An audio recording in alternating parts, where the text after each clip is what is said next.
పిల్లల్లో జ్వరం, పెద్దలకు కునుకు దూరం. మీ పిల్లలకు జ్వరం వచ్చిందా? పిల్లల్లో జ్వరం ఎప్పుడు ప్రమాదకరంగా మారుతుంది?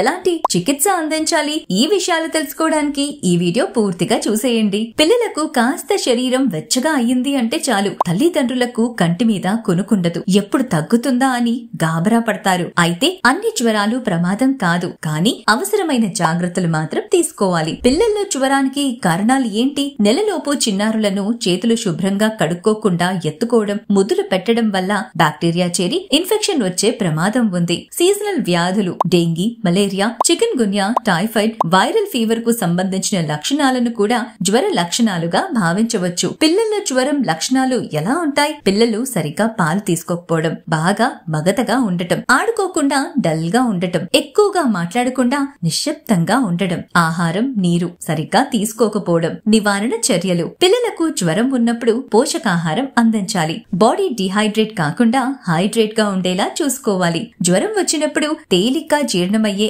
ఆహార పదార్థాలు, పెరుగు, ఆకుకూరలు, ఉప్పు, కారం లేని పదార్థాలు పెట్టాలి. సొంత వైద్యం కాకుండా డాక్టర్ సలహా మేరకు మందులు, సిరప్లు వాడాలి. మరిన్ని కిడ్స్ హెల్త్ కేర్ టిప్స్ ఇంకో వీడియోలో చూద్దాం.